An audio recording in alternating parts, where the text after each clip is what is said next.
Good afternoon, everyone. Welcome to ARTIVISM, the Power of Art for Social Transformation. This presentation will be recorded. Carolina?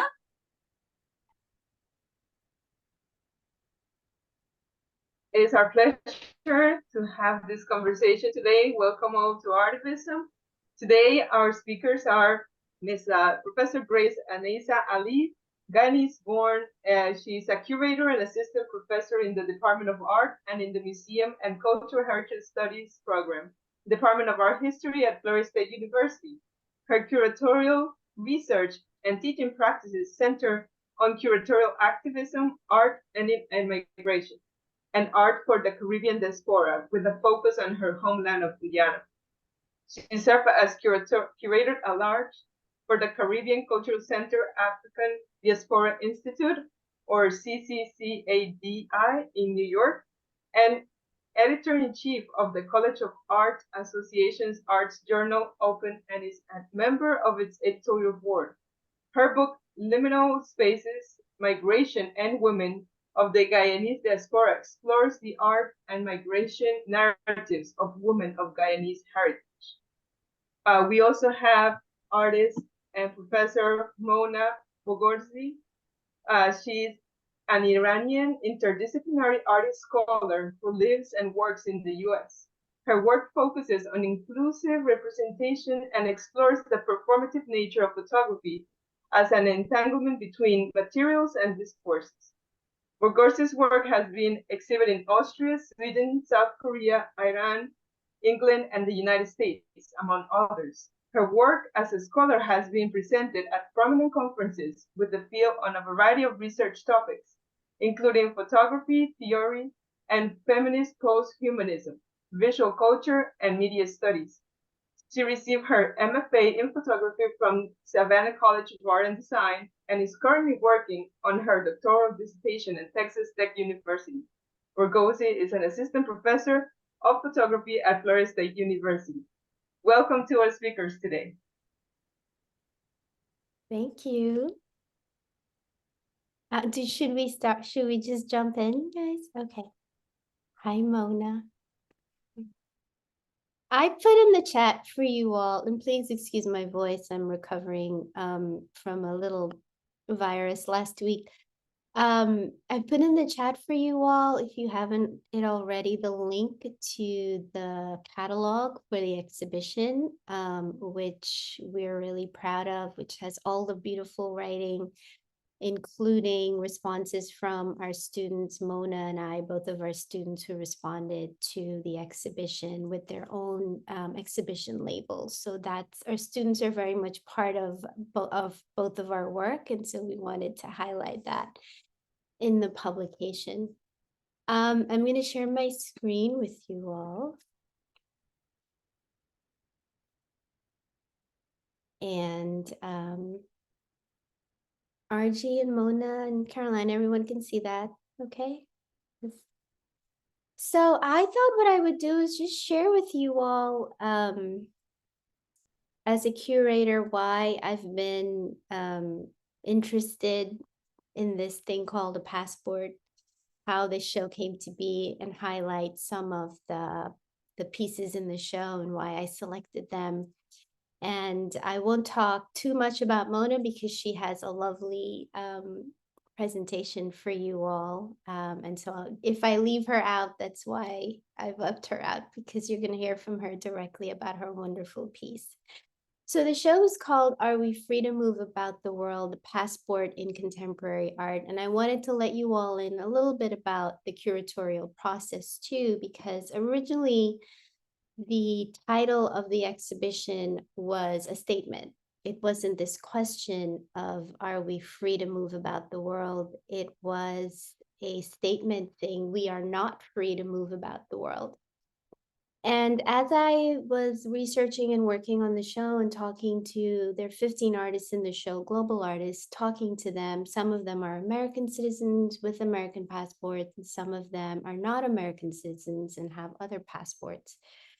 It became clear to me that this declarative statement, we are not free to move about the world, was something that they were wrestling with and bristling at. And one of them actually said to me, well, Grace, I actually am free to move about the world, and so I can't really claim that statement. And it's one of those conversations and collaborations between an artist and a curator that becomes very fruitful. And so what it did was generated a shift in thinking about the title. And so we moved the title from a statement of we are not free to move about the world to this more open question of are we free to move about the world? And what I've done is excerpted just a little bit from the wall text in the show. And we also left out the question mark in the question too, because we wanted to make the title an invitation as both a statement of vulnerability for people that are not only thinking about mobility and migration, but are also very much enmeshed in mobility and migration. So we wanted it to convey that this was both a vulnerable statement, but also a speculative question. And we wanted to use the title, and the titles are very powerful in things, use the title for our audience to ponder a world that's really ordered by the passport. Most of us need a passport, require a passport in our nation states to move about the world freely. Otherwise, we are moving about the world illegally or unfreely. And so I wanted to open up with that, just the title itself, how that title came to be, the absence of punctuation of a question mark, the relationship that a curator has to build with an artist, the trust and the listening involved. You may have an idea for any of you that are thinking about being curators. You may have a very strong idea and concept of something that you're working on, but it really is important to be in constant conversation with the artist that you're working with. And I have to say that when I went back to them and I said, I'm going to shift the title of this show from a declarative statement to this open-ended question, 100% of them were relieved by that and understood the importance of that.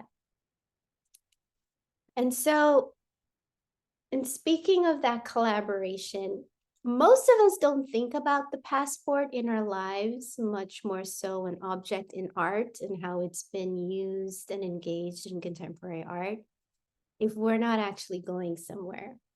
So one of the things that we wanted to do with the show is to get us thinking about the meaning of this object when we don't need it to travel. And part of the way that we did this was we created this passport community wall. And you see Mona's piece on the left of this image. And this wall became, I think Mona will agree, the most popular wall in the show because so many of our community members scanned passport pages, passport photos, their family passport images, and brought it in and contributed to this wall. And it was a really lovely moment to see them thinking and engaging about what this object means in their day-to-day lives when they don't need it for travel. So we didn't mean it to be an art piece in the show, but it turned out to be a wonderful collectively made art object in the exhibition.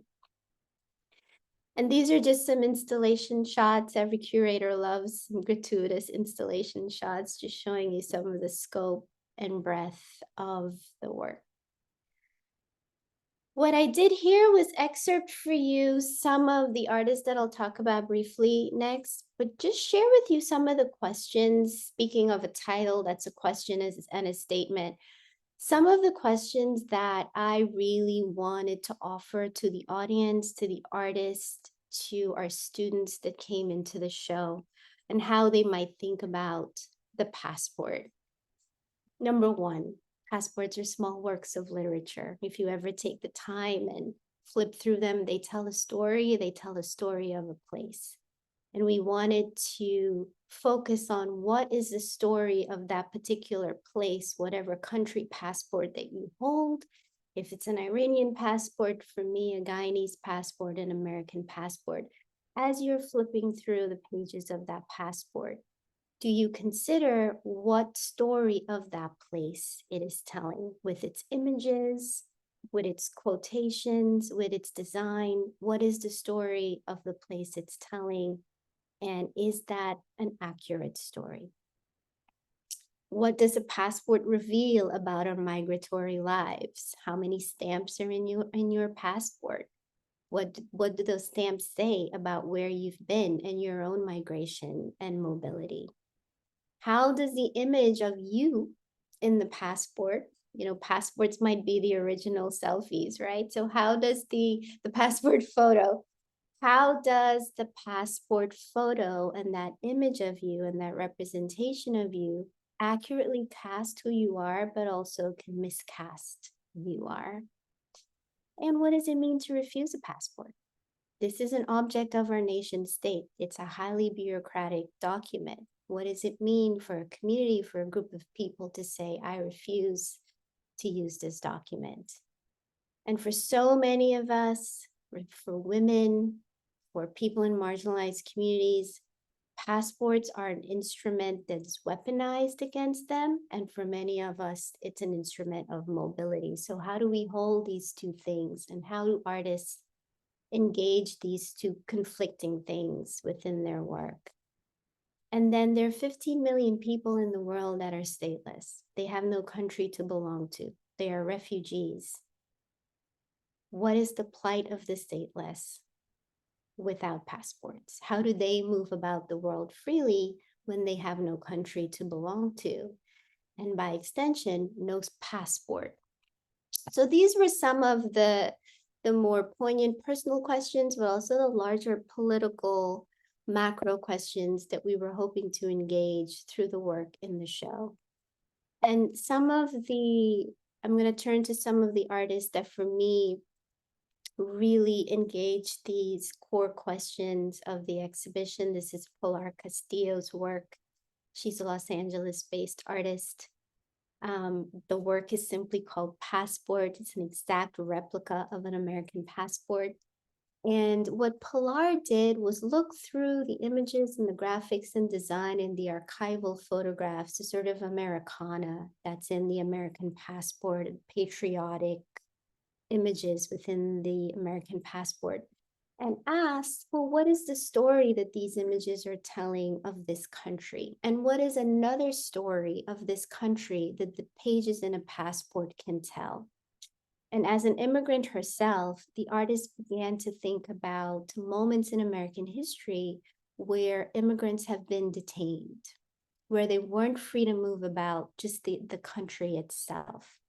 And so what she did with this beautiful, she calls it decolonizing design, this beautiful intervention of an American passport where she replaced those Americana pages, those patriotic pages, with real archival images documenting moments and events of detention within America's history of immigrants.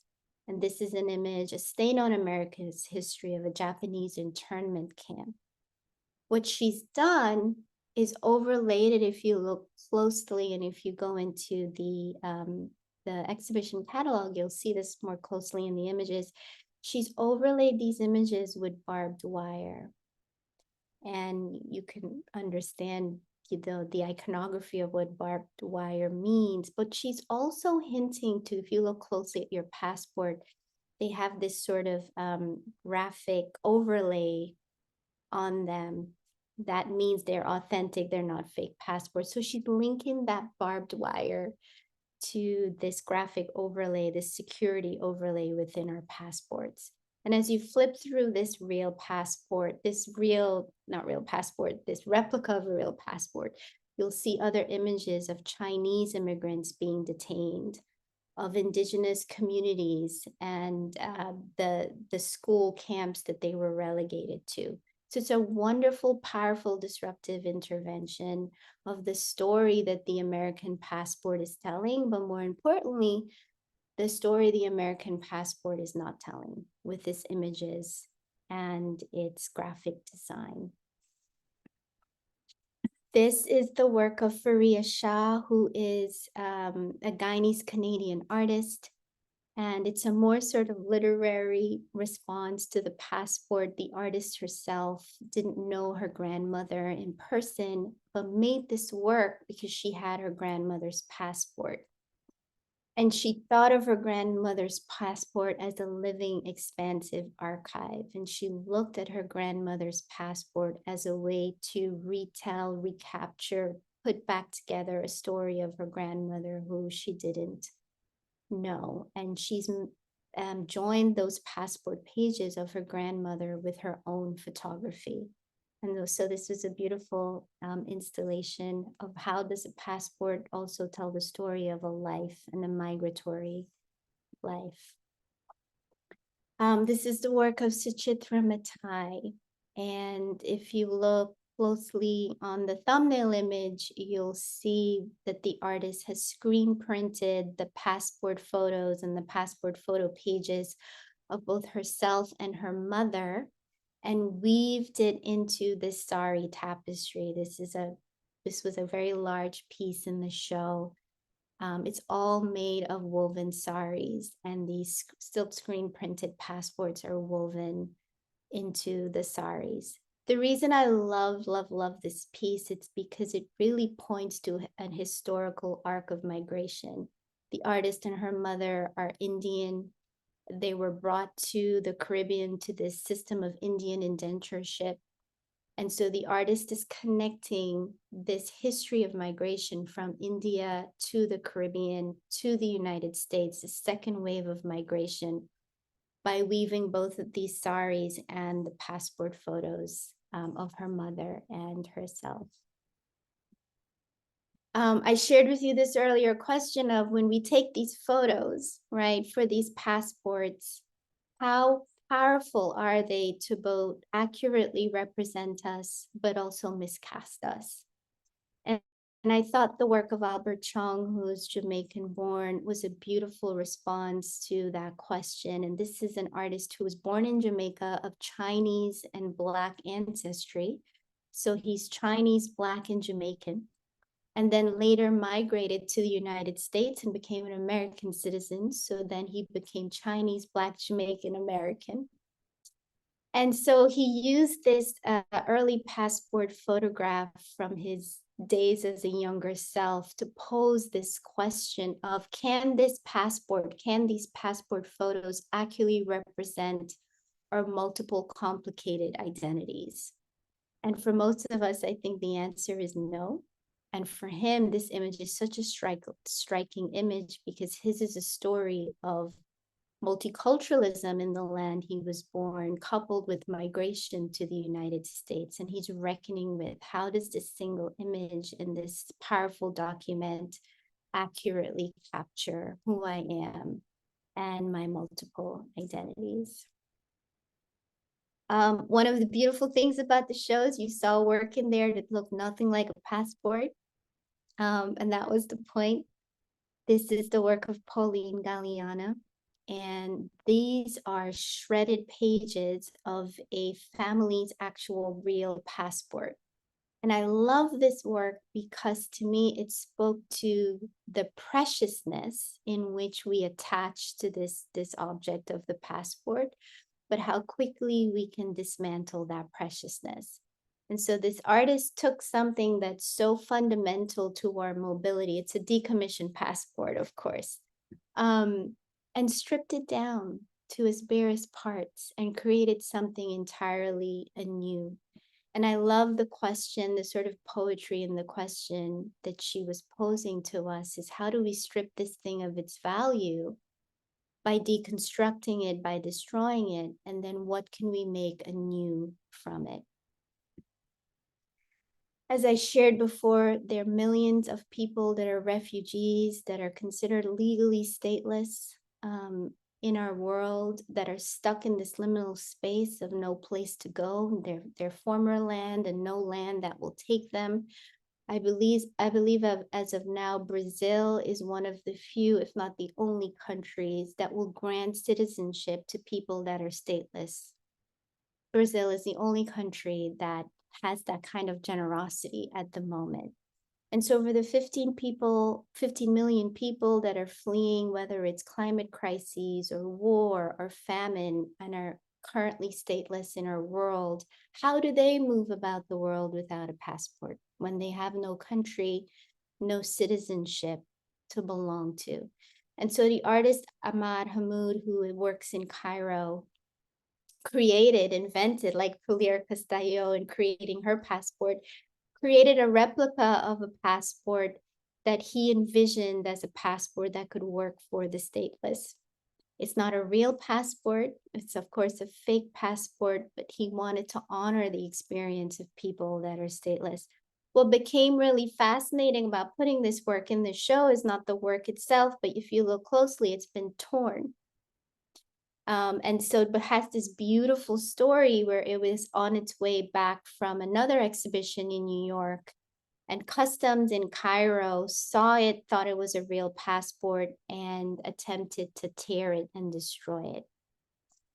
And so when the artist said, "Do you want me to make another one for this project?" I said, "Absolutely not. What's happened, the violence that's happened to the passport that you were making for people that are stateless, the fact that there was an attempt to destroy it is the story itself that adds to the story of why this object, why this passport is important and necessary."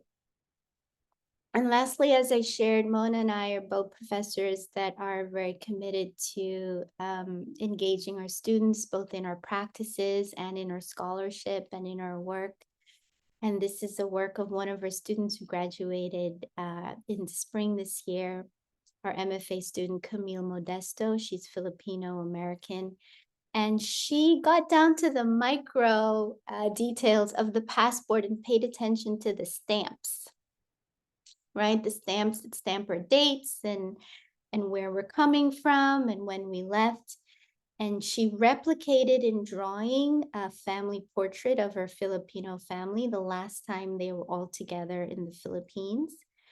And she embossed the stamps within her passport in gold leaf to bring attention to these individual figures within this family portrait and their own migration stories. But it's also a really beautiful commentary on what migration does to families. This is the last time this family posed together in this photograph.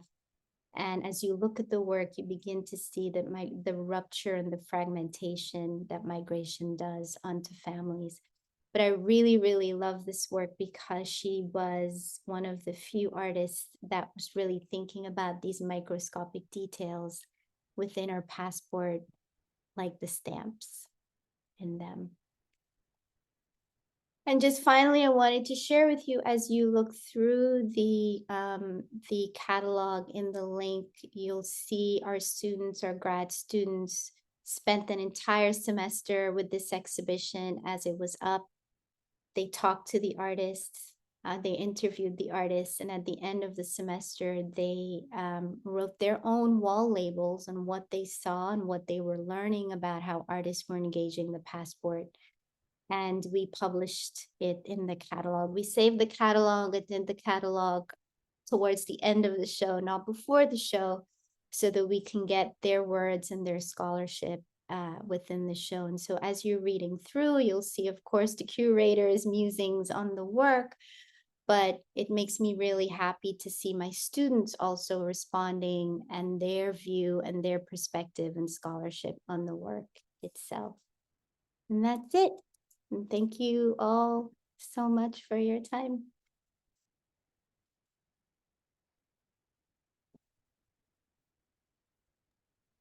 Thank you so much, Grace. Mona?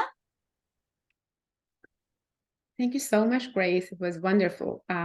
Let me share my screen.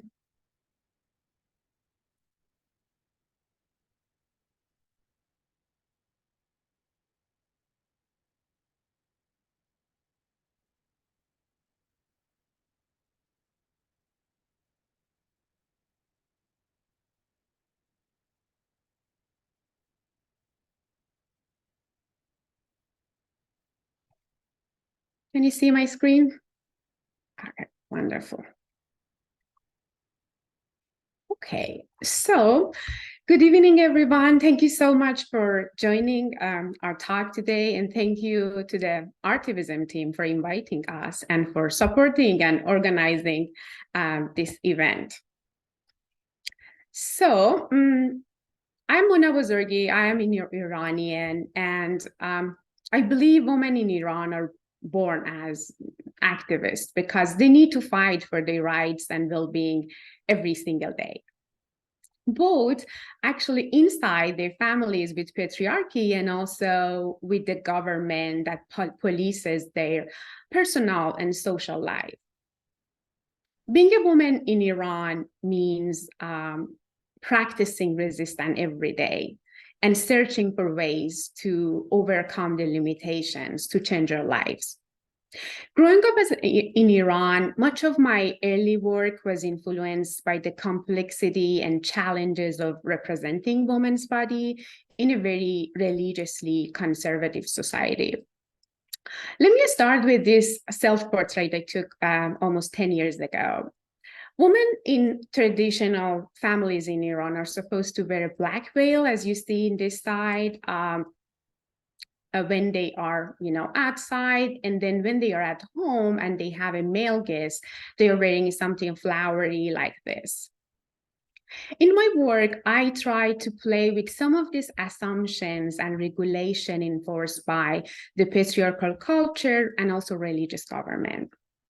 At the same time, many young women shaved their hair and wore unisex clothes so they could go out in public without wearing a hijab. This image shows actually the contradiction surrounding the representation of women and women's identities as social and political constructions. In this photograph, we can see the construction of gender identity and how this identity can be performed by just shaving one's hair and acting like a male. So my work is a reflection of my own experiences as a Middle Eastern woman concerning issues of identity, community, and materiality. When Grace invited me to be part of the Are We Free to Move About the World exhibition, I thought this was a great opportunity to talk about how women's body and their mobility are controlled in Iran, both by the government and patriarchy. The exhibition title reminded me of a conversation I had with my father a long time ago. I was a first-generation student. My parents did everything to support my education. But I remember when I was 18, I told my father that I was interested in studying abroad. And his response was that I could not go alone unless I got married.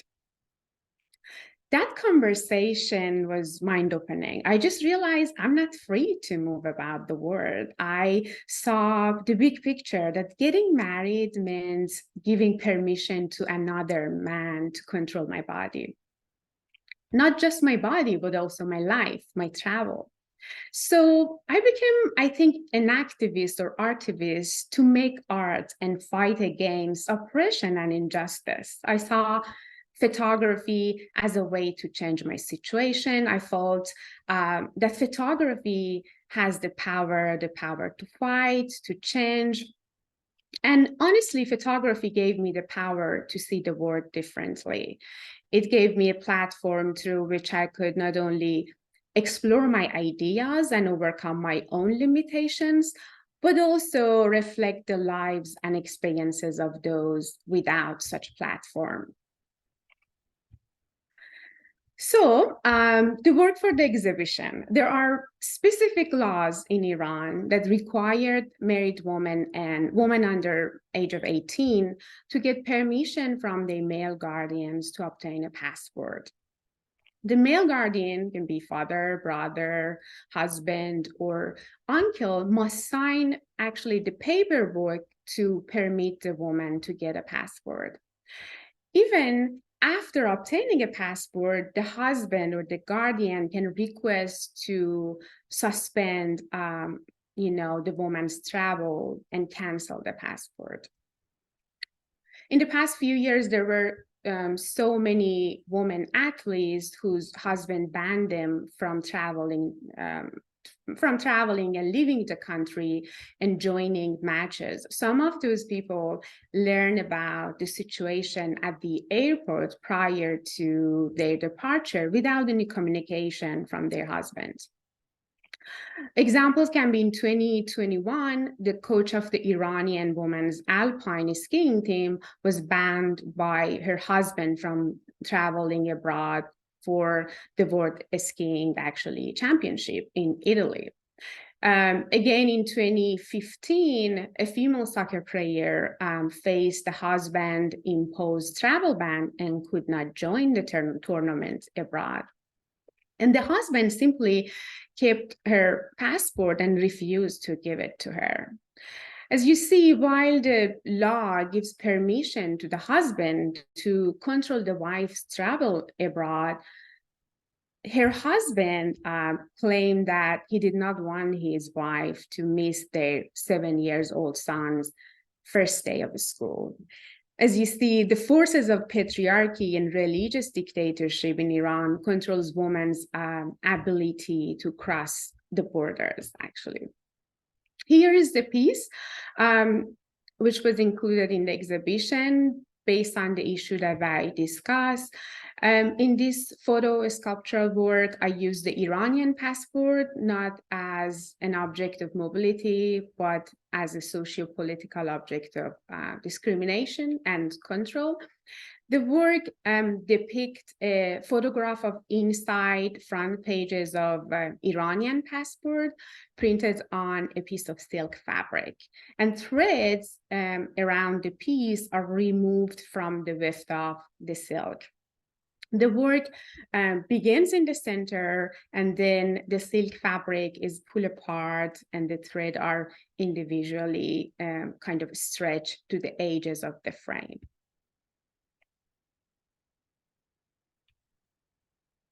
Here is the process, how I did the work. I printed the photograph, as you see on the left, on a piece of silk fabric, and I spent hours removing the threads from the weft of the silk.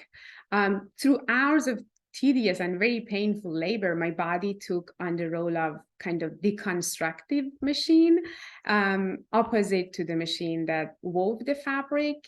So at the same time, I touched the threads that resonate with her. I brushed them, cut them, removed them, as you see, until to kind of untangle them and attach them to the frame. I spent over 30 hours removing the threads from the weft of fabric and deconstructing the work, and 30 more hours for reconstructing and stretching the threads to the edges of the work. The connection that I made here between hair and passport comes from the idea that hair is very personal and it is linked to the person's body, but it has cultural, social, and political positions. By this comparison, I'm questioning how a personal choice of migration and mobility is a socio-religious and political issues for women in Iran. In my work, I attempt to collaborate with the material I choose. I use the performativity of the material and threads to resonate with hair. I stretch hair to the edges of the frame to demonstrate the pain of individuals who are stuck inside the border based on their gender identity.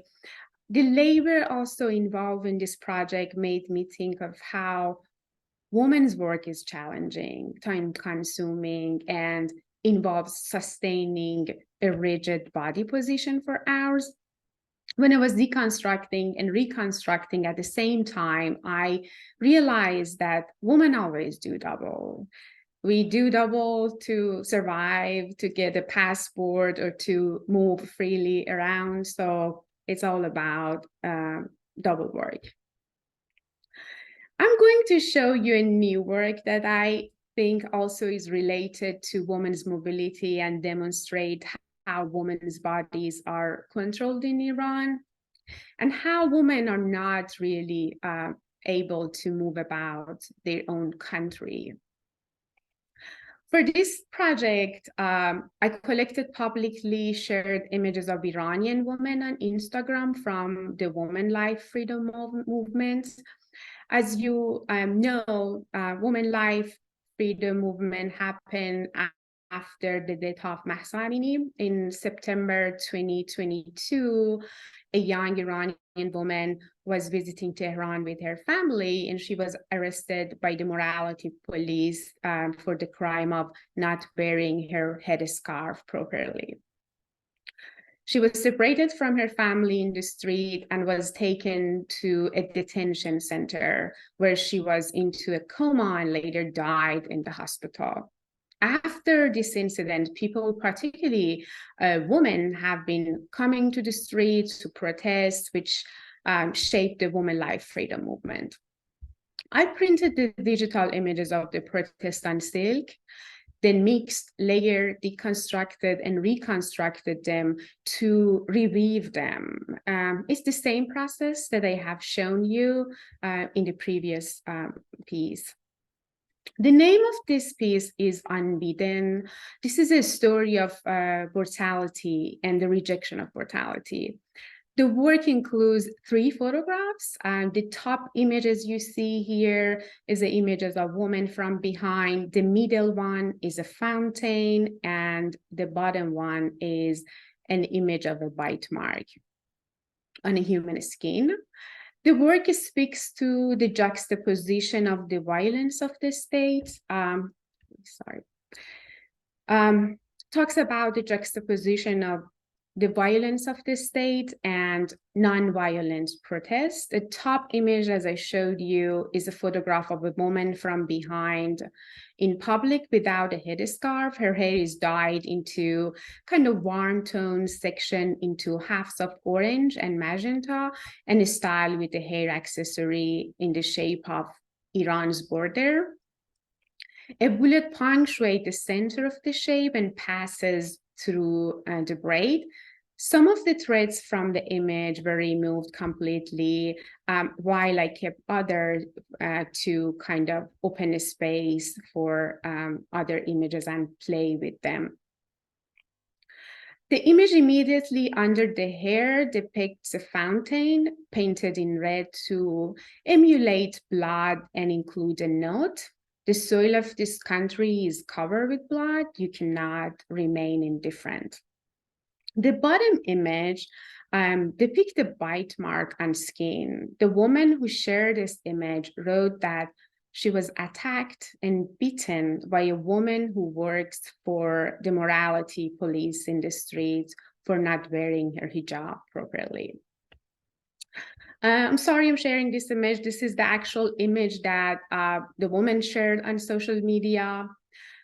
This is my final slide. As Grace included in her curatorial statement, a passport and its seal and stamps tell our stories. I think in this piece, the bite mark on the woman's skin is a stamp that tells her story. And it's a very painful story. The story of exiting the border of her house and entering the streets of a country that were stolen from her. A stamp of this kind is a source of pride. It proves that a person has entered unbidden into territory of freedom occupied by unjust force. Thank you.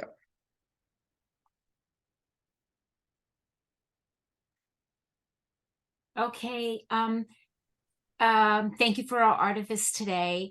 Thank you, Grace, for sharing your curatorial process, the works exhibited, and thank you, Mona, for sharing your art, the meaning behind your pieces, but also the symbolism behind the creating of them, right? The hair and the threads, it's just beautiful. It makes so much more sense having that insight, right, of how it was produced. Carolina, do you, no, before we get there, I'm sorry. Questions, comments, there is a lot here today. In the chat, let's see. I love the unhidden art piece and how it has very deep meaning behind it. Any other questions or comments before I start asking my students? Lauren?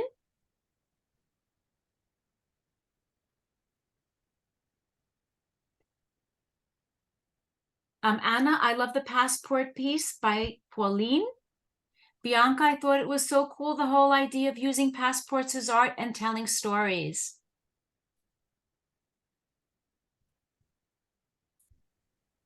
I thought it was really cool that that the passports became art as well. Thank you, Lauren. Kennedy, I love the passport piece that the family had cut up. I really liked the piece of art we saw with the hair. It really stood out to me. And Irini, thank you for sharing the work with us. And Amy, it was very pretty, and I didn't realize that it was ripped up, pieces of a passport. It was very interesting and powerful on how the passports were part of the artwork. I really liked how you kept the passport for the stateless the same after it was attempted to be destroyed. And choice, violence, and art sometimes needed in order to share a story. Okay, Carolina? Oh, I would like to echo all the sentiments have been present in those comments in the chat, and I also have a question myself. And it was touched upon a bit when you mentioned the, that migration is not for a high percentage willingly, right? Sometimes it's other situations that push this migration, right? Now, currently, we're seeing it due to the climate change, and how not only climate but production of goods is affecting localized sections around the world to benefit the minority that have the resources to purchase those goods, right? But the producers of their primary resources are the ones suffering their destruction of their land and hence forced into this migration. And I just wanted to perhaps put that out there, not as a question, but as a comment and topic of discussion of how did you see the evolution of a passport when it's no longer socio-political per se, but it's a global conundrum that is out of our hand. That, I mean, technically they cannot stay there, period, because there's no food. It's not safe, perhaps, for their bodies. And like it was mentioned, only Brazil, as of now, has that, will take the refugees. What can be implemented to change that mentality of the passport?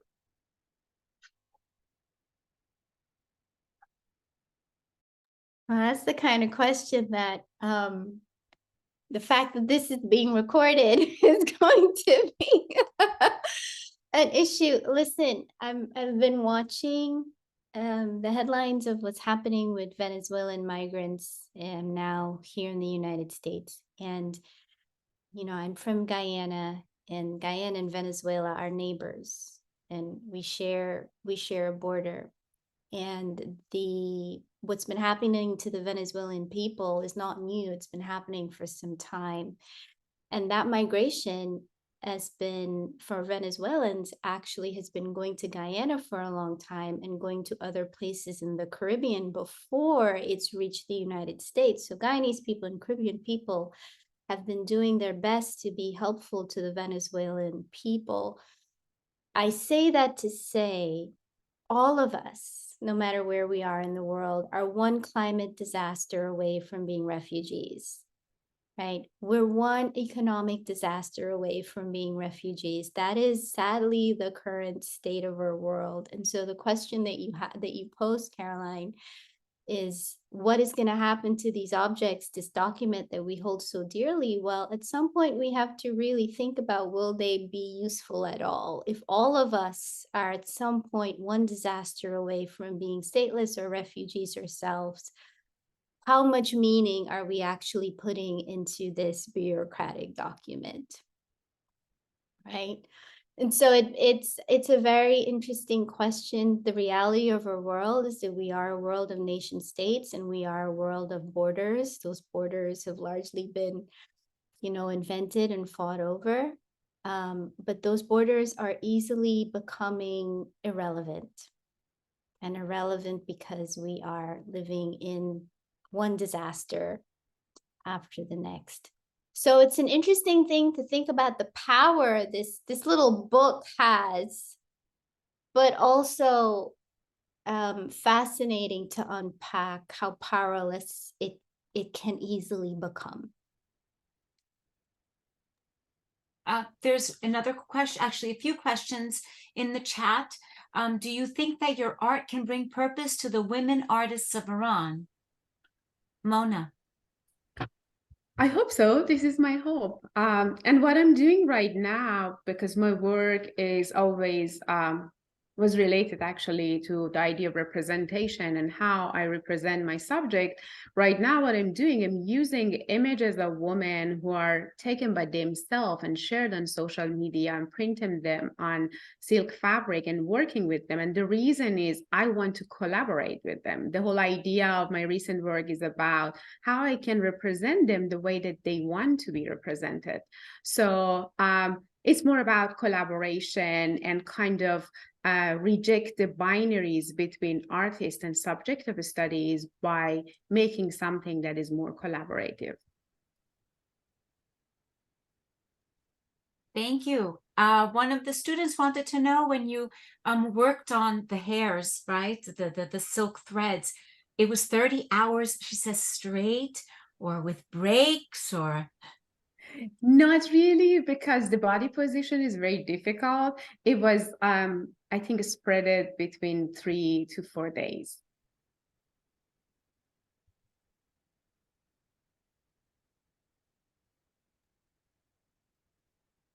Anyone else?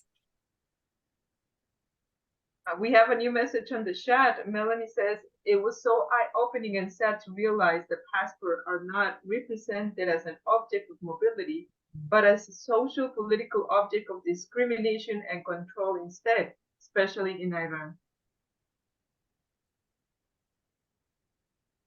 Apropos to that and the conversation in this Q&A section, I would like to just also put out there the power of the individual, right? Because here we're emphasizing the bureaucracy of a document. But like Professor Ali mentioned, the Guyanese people themselves, I bet you, not the government, but the locals are the ones providing that support to the Venezuelans. And that's what we can all do, right? Even if our governments don't stand up to this crisis and notice the need for change, the population, the masses, need to be conscious of how you're treating these refugees or migrants once you approach them on the street. Don't go by perhaps what is said in social media or mass media, because the other day they were talking about also the migration from the African continent into Italy and how many people are coming into this tiny island that belongs to Italy, and the president was completely in opposition to that. 100%. She's like, no way we're going to become a refugee, camp or resource for everybody coming. The power, I would just like to emphasize the power of the global citizen, right? That we all hope to be.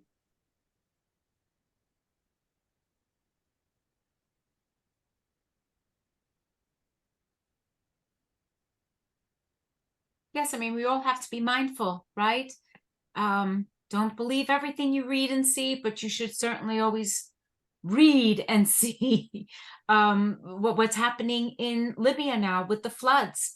I asked my class the other day how many, people are missing or are dead, confirmed dead. Very few even knew there were floods in Libya. And when they heard the number of people that are confirmed dead, right? It was just unbelievable to them.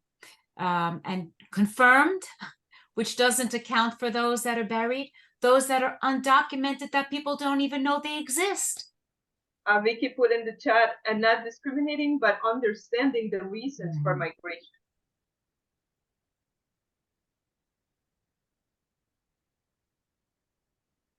Carolina, would you like to do the takeaway for today? Oh, definitely. I mean, like, we can be here for a part 2, definitely, with both of our excellent artivists today. Thank you for your time, for sharing this provoking thought-provoking conversation with the Artivism initiative. And all of those artists are there that are, striving for a better, more dignified society. That at the end, I would say it's what this exhibition and your work, Professor Bozorgi, try to reach at, right? That the dignity of each individual. Here in Artivism, we try to also have a takeaway from each presentation. And I'm going to ask each one of you, right, the presenters, what will be one key takeaway from your presentation today, but for action?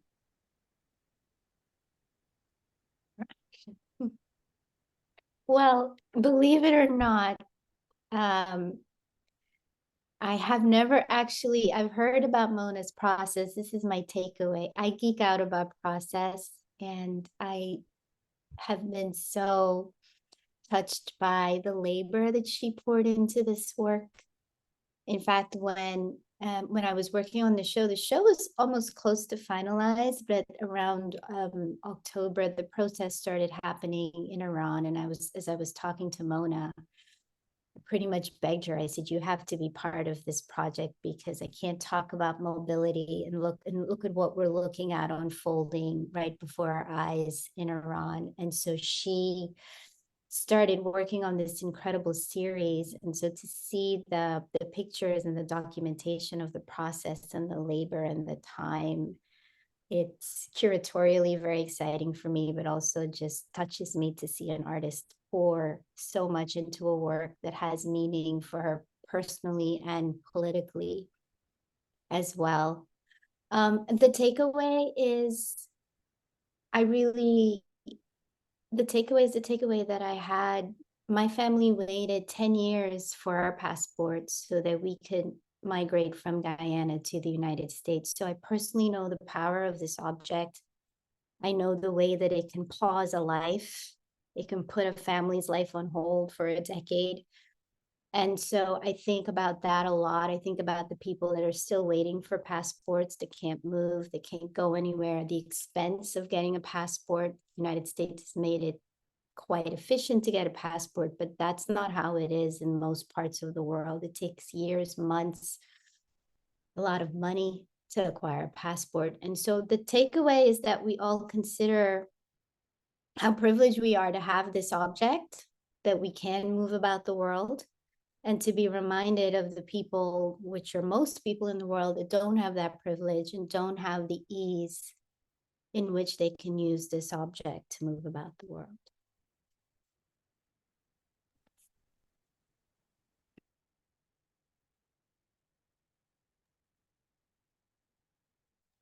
And Professor Mona? Bozorgi?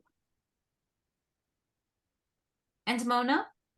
So what I'm thinking is about care and remembering to care about the environment, about each other, because there always will be so many socio-political issues around. And if we care, I think we can solve problems together, and we can create a better world for all of us. So remember that we are living within the world, not just in the world. Don't separate ourselves from other people or the world, because all of the environmental issues and migration issues and the issues that we are dealing, it's about separating ourselves and creating otherness. So just coming together, care about each other, and try to create a better world for all of us.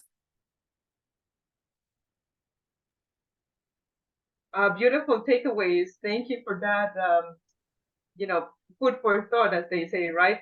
And I would like to also add that, as Professor Ali mentioned, the privilege, right? Once you obtain that document, we have to apply what Professor Bozorgi mentioned, being mindful and that we live in this ecosystem together. Meaning that when we travel and we no longer say are in this status of awaiting or migrating for X or Y reasons, but say for vacation, be a mindful traveler also. Be careful of the places where you go. Take care of the local population. Because the other day there was this exhibition where they talked about catering to the tourists. and what damage that was causing to the local environment. The locals were no longer able to produce the the food that they would usually produce, because the tourists coming over to the resorts will not eat it. They wanted the food that was back home. And I just wanted to put that out there in this sense of, yes, there is this kind of free due to sociopolitical, religious, climate reasons. But once you transition and become a citizen of this other country where supposedly you have more of a privilege, don't forget your roots. And don't forget that there are others, right, also struggling, and they were part of this world together, that once you become a vacationer, say, right, or a traveler for fun, don't exploit that privilege. Nice. Thank you, Carolina. Before we close today, I'd like to just remind everyone that next Monday on October 2nd, Dr. Flavia Ramos Matusi will present Helping Adult Learners Tell Their Stories using Photo Literature, the Photo Dialogo method to provide ideas for those in community-based education regarding methodological issues of recording and portraying adult learners' lifelines. For more information on this and all of the series' past and upcoming events, please go to the website adelphi.edu/artivism. You can follow us on Facebook, Instagram at Artivism, the number 4, Shared Humanity, or simply Google Artivism Adelphi and you will find us. Our YouTube channel is Artivism for Shared Humanity. Also, if you would like to get more involved in this ongoing initiative, please contact the Artivism team. You can email us at artivism@adelphi.edu. Okay, thank you. Carolina. Thank you, everyone. Yes, thank you for the audience members today, all the marvelous conversation. The presenters, of course, Gottesman Libraries, Teachers College, Columbia University, Adelphi University, and Sing for Hope that are our sponsors. I would also like to take a second as a shout out, help me out here, to Professor Aguilarakis for her marvelous work always. Thank you. Okay, thank you, everyone. Thank you. Have a good evening. Hopefully we'll see you here next week. And Mona, please share your work. Grace, all your other, whatever curatorial projects you have coming up. Thank you to my students who joined us today. Have a good evening. And Bye. big hello to the University of Florida. Thank you and everyone. Thank you all so much.